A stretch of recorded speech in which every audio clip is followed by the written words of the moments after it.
आप exam tour देख रहे हैं, आप देखे होइएगा अभी जिस तरीका से ये टेक्नीशियन का टेस्ट चल रहा है, जितना सीट रेलवे के द्वारा नहीं दिया गया है उससे अधिक विद्यार्थी गंगा किनारे हैं। और 5 साल बाद ये वैकेंसी दी गई है, उसके बावजूद इतनी कम सीट है, फिर भी विद्यार्थी लगे हुए हैं, कितने अच्छे से तैयारी कर रहे हैं। सुबह 6 बजे से आते हैं। नवीन सर हैं, गंगा किनारे टेस्ट आयोजित कर रहे हैं। सर आपका स्वागत है एग्जाम। जी बहुत बहुत धन्यवाद सर। ये अभी देख सकते हैं जिस तरीका से भीड़ दिखाया जा रहा है, विद्यार्थी आए हुए हैं, सुबह से उठकर आए हुए हैं, लेकिन जब सीट की बात करिएगा, जब सीट की संख्या पर जाइएगा तो विद्यार्थी को हमेशा निराशा हाथ लगती है। सर निराशा हाथ लगना स्वाभाविक है, क्योंकि जो आशा बच्चे रखे थे कि आप 5 साल के बाद वैकेंसी दे रहे हैं, तो मिनिमम सबको लग रहा था कि लाखों की संख्या में वैकेंसी आएगी जी, और आना भी चाहिए था।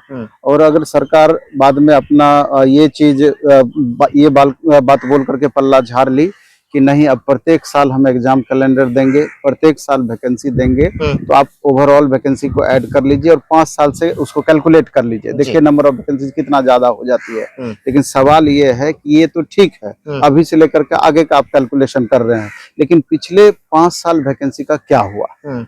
उतनी वैकेंसी तो पिछले 5 साल में जो कलेक्ट हुआ वो तो एक बार देना चाहिए था। उसके बाद प्रत्येक साल कर देते, या उसी समय आप बता देते कि ये उस समय जो वैकेंसी दी गई वो अगले 5 साल का वैकेंसी है, तो उस समय बच्चे इतना वेट नहीं करते। कितने सारे ऐसे बच्चे हैं जिनका एज समाप्त हो गया, कितने सारे ऐसे बच्चे हैं कि बहुत ज्यादा कष्ट में रह करके तैयारी को अपना कंटिन्यू रखे, लेकिन अब जाकर के निराशा उनको हाथ लगी। तो सरकार निश्चित रूप से बच्चों के साथ यहाँ पर जाती थी, ऐसा नहीं होना चाहिए था। सर रिजल्ट को लेकर आप भी देख रहे हैं बच्चे कितना एक्टिव हैं, पढ़ाई कर रहे हैं। वो कहीं के विद्यार्थी हो, जहाँ से सेट मिलता है वहां से बनाते हैं, जो बुक मिलता है उस तरीका से पढ़ते हैं, जैसे मेहनत होता है।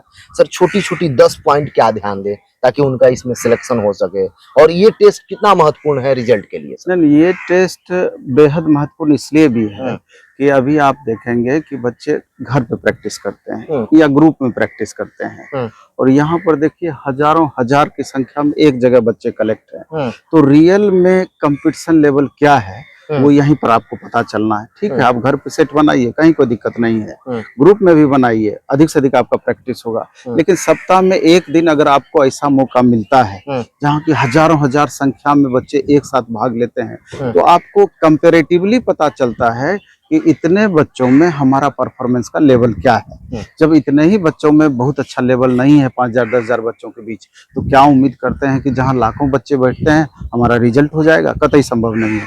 दूसरा, टेस्ट के माध्यम से हमेशा आपको पता चलता है लास्ट मोमेंट में अभी भी तैयारी में आपकी कहाँ कमी रह गई, मैथ में कहाँ कमी रह गई, रीजनिंग में कमी कहाँ रह गई, साइंस में कमी कहाँ रह गई, जीएस सेक्शन में कहाँ रह गई, और कहाँ पर हमको अधिक से अधिक फोकस करके अपना स्कोर को बढ़ाना चाहिए। ये चीज बच्चों को ज्ञात होता है। तो मेरा कहना यह है कि पैटर्न को समझें। जिस तरीके से टीसीएस एग्जाम कंडक्ट करवाती है उसका एक खास पैटर्न है, वो क्वेश्चन के लेवल को भी मेंटेन करती है। तो यहाँ जो टेस्ट होता है तो क्वेश्चन का लेवल तो मेंटेन होता ही होता है, लेकिन उस लेवल से भी 10% हम लेवल बढ़ा के देते हैं कि अगर टफ क्वेश्चन आप प्रैक्टिस करके जाएंगे और वहाँ उस तरह का क्वेश्चन आपको मिलेगा तो वहाँ आप कंफर्ट फील करेंगे। अगर यहाँ आसान क्वेश्चन का हम प्रैक्टिस करा देते, वहाँ जाकर आपको टफ क्वेश्चन मिलता तो आप परेशान वहाँ हो जाते। टीसीएस में देखा जाता है कि कभी कभी रीजनिंग को टाइट कर देगा, कभी जीएस को टाइट कर देगा, किसी शिफ्ट में कोई सब्जेक्ट को टाइट कर दिया जाता है, वो फिक्स नहीं रहता है। वहाँ तो उसका तो ये उपाय होता है कि नॉर्मलाइजेशन होता है।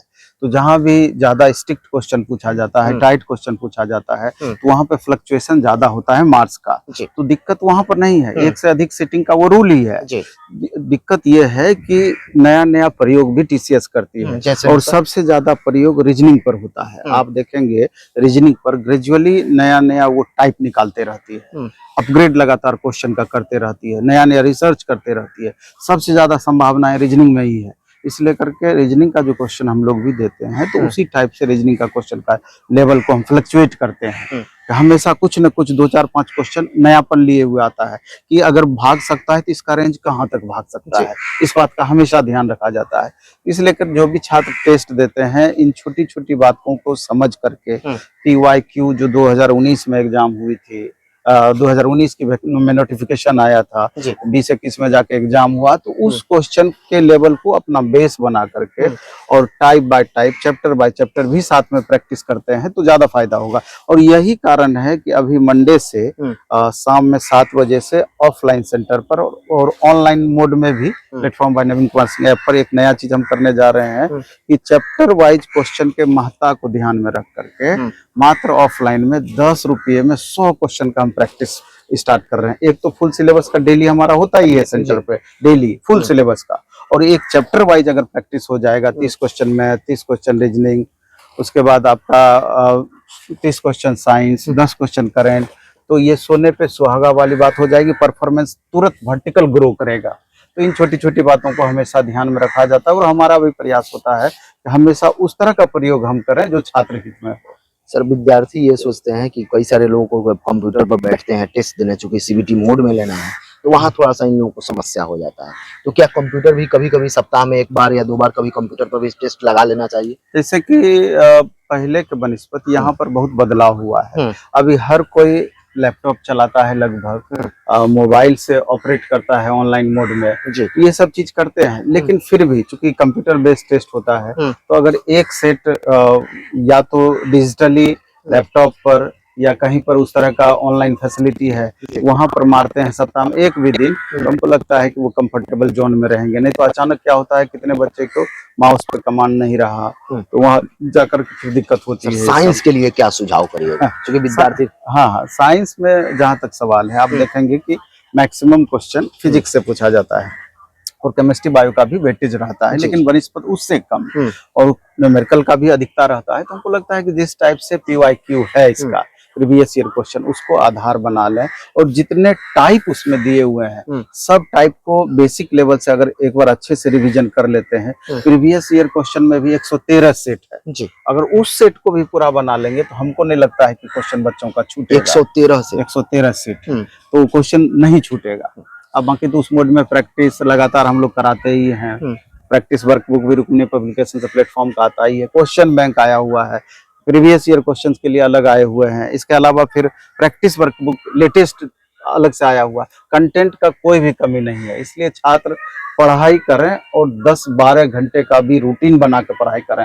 अब 2 घंटा 4 घंटा में काम चलने वाला नहीं है, पहले वाली स्थिति नहीं है, इसलिए इन बातों को छात्रों को समझना होगा। सर, क्या सुझाव करिएगा जो विद्यार्थी रूम पर बैठ के तैयारी कर रहे हैं या कहीं अन्य जगह तैयारी कर रहे हैं? हम कभी भी देखिए, रूम पर बैठ के तैयारी कर रहे हैं, सेल्फ स्टडी कर रहे हैं, उससे बेहतर कुछ हो ही नहीं सकता।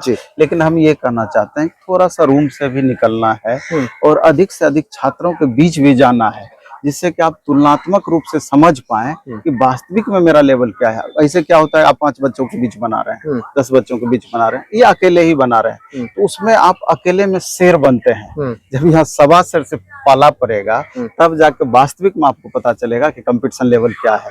इसलिए कि थोड़ा जब भी मौका मिले, अब ये तो हम बिल्कुल फ्री रखे हैं, बाइलिंगुअल मोड में क्वेश्चन भी है, इससे बेहतर मौका आपको क्या मिलना है? सर, पिछला बार से तुलना करते हैं थोड़ा सा, क्योंकि विद्यार्थी कोई भी वीडियो डालिए तो उसमें ये कमेंट करते हैं जो बोर्ड सब था उन सारे बोर्ड में कितना बढ़ सकता है। जैसे पुराना जो विद्यार्थी जहाँ जिस बोर्ड में अप्लाई किए थे, कोई वहीं सिलीगुड़ी हो गया, या जहाँ पटना में तो उस तरह का सीट है नहीं, मुजफ्फरपुर में ही कम सीट है, तो इन सारे जगह पर क्या वेरी कर सकते हैं? मेरे ख्याल से न बहुत सारा वीडियो इस तरह का बनता है, लेकिन हम इसके पक्षधर नहीं है। कारण ये है कि परिस्थितियां हमेशा बदलती है। कोई जरूरी नहीं है कि पिछली बार जिस बोर्ड में जितनी वैकेंसी थी इस बार उतनी ही वैकेंसी होगी। कोई जरूरी नहीं है जिस बोर्ड में जितने बच्चे फॉर्म भरे थे, नंबर ऑफ स्टूडेंट जितने थे, इस बार उतने ही होंगे। कोई भी बोर्ड अब आसान नहीं रहा। लेकिन हम छात्रों को एक बात कहना चाहेंगे कि देखते हैं जब छात्र मेरे पास आते हैं तो वो एक बात रखते हैं कि सर ये बोर्ड अगर हम भर दिए रहते तो बहुत बेहतर रहता। तो मेरा कहना है कि जो भी बोर्ड आप सेलेक्ट किए हैं अपने आप में द बेस्ट है, उससे अच्छा कुछ नहीं है। इस बात को मान करके आप तैयारी करें, सब अपने आप में अच्छा है, कहीं भी कंपटीशन लेवल कम नहीं है। थोड़ा सा ज्यादा या कम कैटेगरी बाय कैटेगरी थोड़ा सा अंतर होगा। और दूसरी बात ये भी एक चीज हमेशा हम हर वीडियो में बोलते हैं कि अब परिस्थितियां बदली है। CBT 1 CBT 2 जहां भी 2 चरण में एग्जाम है, तो CBT 1 में अगर आप कैटेगरी से बिलोंग करते हैं तो अच्छे मार्क्स के साथ पास करना होगा UR में, तभी जाकर के CBT 2 में UR और खुद के कैटेगरी में जितनी वैकेंसी है तो उसका लाभ आपको मिल पाएगा। और शुरुआत में ही आप सिर्फ अपने कैटेगरीज पास करते हैं तो आगे चल करके कितना भी बेहतर मार्क्स हो उसका लाभ आपको नहीं मिलेगा। इस बात को भी ध्यान रखना समय है। देने के लिए बहुत बहुत जी धन्यवाद बहुत बहुत आभार आपका।